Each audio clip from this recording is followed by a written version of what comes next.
जय हिंद फ्रेंड्स, नमस्कार। Defence update Bharat में आपका स्वागत है। सो फ्रेंड्स, क्या हमारे भारत खुद की unmanned Swift stealth wing flying test where मानव रहित एयरक्राफ्ट से एक मैनेड स्टील्थ बम्बर मतलब मानवयुक्त चुपके विमान विकसित कर सकता है, लाइक यूएसए नए स्टील्थ B-21 बम्बर जैसा ही। तो चलिए बिना देरी के जान लेते हैं। सो फ्रेंड्स, ध्यान रखें कि हाल ही में यूएसए वायुसेना ने B-21 राइडर नामक एक बहुत ही लंबी दूरी की बड़ी भारी पेलोड स्टील्थ इंटरकॉन्टिनेंटल स्ट्रैटेजिक बम्बर के विकास पर काम शुरू कर दिया है, जो B-2 बम्बर के एक छोटे से बड़े का पूरक होगा और नॉन स्टील्थ B-1 बम्बर को फील्ड को ये रिप्लेस करेगा। जी हाँ, और यहाँ पर चाइना भी एक न्यू जनरेशन जियान S-22 सबसोनिक स्टील्थ बम्बर जो सोवियत Tu-16 डिजाइन बेस्ड है, जो कि चाइना के H-6 के बम्बर की जगह लेगा। साथ साथ रशिया भी पीछे नहीं है। जी हाँ, जो कि हाल ही में पाक DA स्टील्थ बम्बर प्रोजेक्ट के विकास को मंजूरी भी दे दी है। और बड़ी बात यह है कि भारतीय वायुसेना अभी तक ये रेस में शामिल क्यों नहीं हुई है, ये भी हमें सोचना चाहिए। अभी हमारे इंडियन एयरफोर्स के पास इंग्लिश इलेक्ट्रिक कानबीरा जैसे टैक्टिकल बम्बर बेड़े का संचालन का एक संक्षिप्त इतिहास है, जो अतीत में एक सामरिक बम्बर और रिकॉग्नाइजेशन एयरक्राफ्ट है, लेकिन अपने सेवानिवृत्ति के बाद यह अपने जमीन हमले और बमबारी मिशनों के लिए MiG-27 और जागुआर एयरक्राफ्ट फील्ड और डिपेंड निर्भर था। लेकिन शायद ही कभी उनका इस्तेमाल किया होता।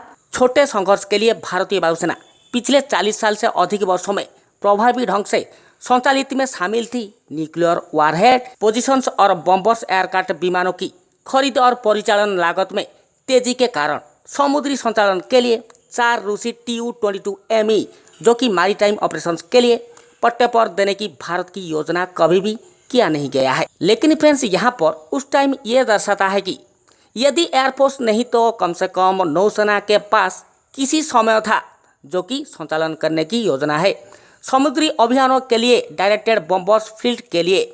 लेकिन सवाल यह है कि क्या भारत निकट भविष्य में अपना स्टील्थ बम्बर बना सकता है, और इस टारगेट लक्ष्य को हासिल करने के लिए हमारे पास कौन सी टेक्नोलॉजी है।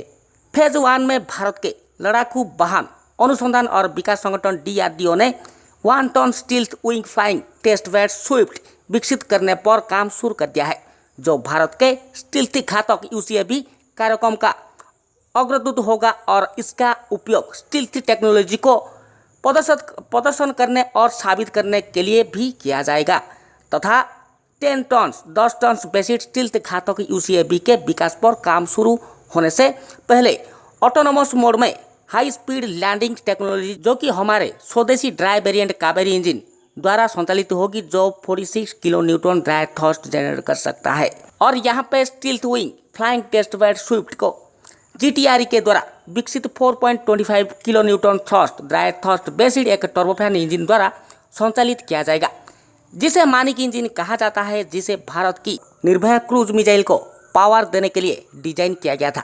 लेकिन अब इसका उपयोग, यदि आप ये इंजन के ऊपर डिटेल्स जानना चाहते हैं तो हमारे चैनल विजिट कीजिए।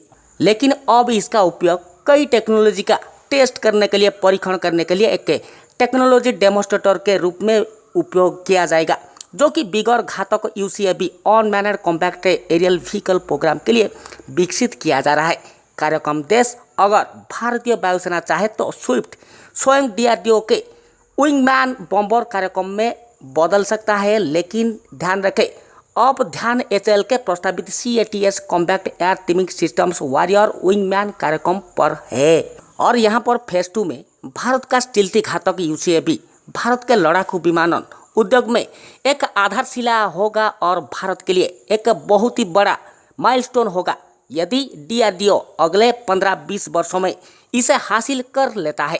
घातक UCAV कार्यक्रम को भारत सरकार द्वारा भारत के आमका कार्यक्रम के रूप में प्रमुखता और प्राथमिकता देनी चाहिए, और इसके लिए यहाँ पर पर्याप्त फंड धन प्रदान करना चाहिए। ध्यान रखें, फंड यहाँ पर सबसे इम्पोर्टेंट और बड़ी बात होता है, क्योंकि जब ये प्रोडक्शन में एंट्री करेगा तो ये अपने क्लास से श्रेणी से अलग हो और समकालीन कार्यक्रमों में सर्वश्रेष्ठ हो। जी हाँ, इसे ध्यान देना चाहिए। एक बड़ी बात, घातक UCAV लॉन्ग रेंज मैरीटाइम लंबी दूरी के समुद्री या न्यूक्लियर स्टील्थ बम्बर्स परमाणु चुपके बम वर्षकों के विकास के लिए आधारशिला रख सकता है कि हमारे भारत जैसी महत्वाकांक्षी महाशक्ति के लिए एक कार्यक्रम होना चाहिए, बिल्कुल होना चाहिए। वर्तमान घातक यूसीएवी कार्यक्रम की स्थिति के अनुसार GTRE कावेरी इंजन को इसके लिए रेडी कर दिया है, जो कि 48 किलो न्यूटन डायथ्रस्ट बेसिड होगा और GTRE को 2024-25 तक ये उड़ान परीक्षण पूरी तरीके से रेडी करना होगा। साथ साथ प्रोडक्शन के लिए इंजन को सर्टिफाई करने के लिए भी उम्मीद यहाँ पर होना चाहिए, जो कि 2025 में घातक यूसीएवी फर्स्ट फ्लाइट में शामिल होगा और 2030 से प्रोडक्शन में ये घातक यूसीएवी जाएगा और हमारे देश के लिए सेवा में आएगा। और अंत में फेज 3 में stealthy wing flying test bed Swift Ghatak जैसी अनमैनेड स्टील्थी बम्बर परियोजना के सफल समापन से बड़े मैनेड स्टील्थ बम्बर्स के डेवलप विकास की शुरुआती फाउंडेशन रखा जा सकता है। संयुक्त राज्य अमेरिका, चाइना और रशिया जैसे भारत के पास ना तो लग्जरी है और ना ही नए स्टील्थ बम्बर्स बनाने के लिए पूर्ववर्ती स्टील्थ या पारंपरिक बम्बर्स कार्यक्रमों का अनुभव है, लेकिन स्टील्थी विंग की फ्लाइंग टेस्ट बेड स्विफ्ट के इस सक्सेसफुली एक्सकॉटन के साथ घातक प्रोग्राम डिजाइनर्स इंजीनियर्स को देंगे, जो कि 1 lakh KG maximum take off weight के साथ स्टील्थ बम्बर 2030 से प्रोडक्शन में जाएगा और सेवा में लाया जाएगा।